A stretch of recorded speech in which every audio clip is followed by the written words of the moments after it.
une délégation de la Commission de l'Union économique et monétaire de l'Ouest africain, conduite par son président Abdoulaye Diop et une autre délégation ministérielle avec à sa tête le ministre de l'Économie et des Finances Adama Coulibaly ont entamé des échanges sur les conclusions des travaux des experts de la 7e revue annuelle des réformes, politiques, programmes et projets communautaires de l'Union économique et monétaire de l'Ouest africain en Côte d'Ivoire consignés dans un mémorandum.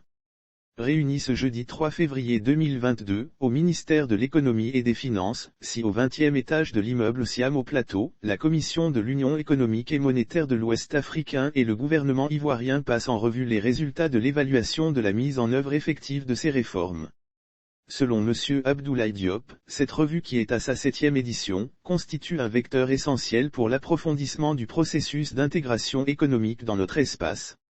Elle permet aux instances exécutives de l'Union d'évaluer le niveau d'atteinte des objectifs poursuivis par le traité de l'Union économique et monétaire de l'Ouest africain, a-t-il expliqué. Selon lui, au cours de cette revue, les équipes de la Côte d'Ivoire et de la Commission de l'Union économique et monétaire de l'Ouest africain ont travaillé dans une ambiance empreinte de fraternité, de professionnalisme et d'objectivité. Ce qui nous a permis d'obtenir des résultats de très bonne qualité, en témoigne la pertinence des recommandations formulées dans le mémorandum adopté par consensus, a-t-il dit.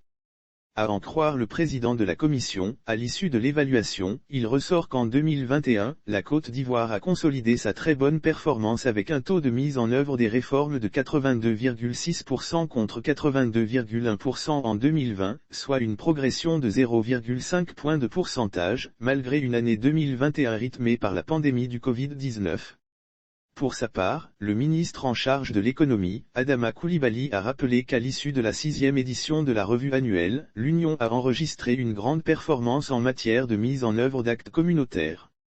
Le taux de mise en œuvre des réformes de l'Union est passé de 55% en 2014 à 76% en 2020, soit un bond qualitatif de 21 points de pourcentage, s'est-il réjoui.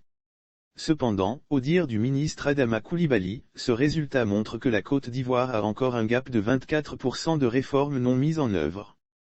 Or, l'harmonisation des législations et réformes du pays permet particulièrement d'améliorer significativement la compétitivité et l'attractivité de l'Union et, partant, le potentiel de croissance économique nécessaire à la création d'emplois ainsi qu'à la réduction de la pauvreté.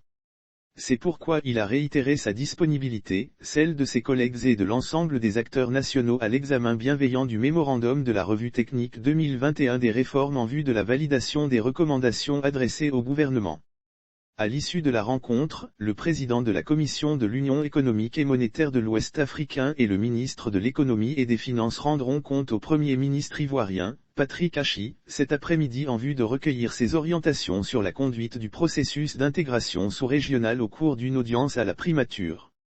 Rappelons que la revue réalisée en 2020 a permis de noter des avancées en matière de transposition et d'application des réformes communautaires. En effet, les performances enregistrées par la Côte d'Ivoire en 2020 révèlent un taux moyen de mise en œuvre des réformes de 82% contre 80% en 2019, soit un accroissement de 2 points.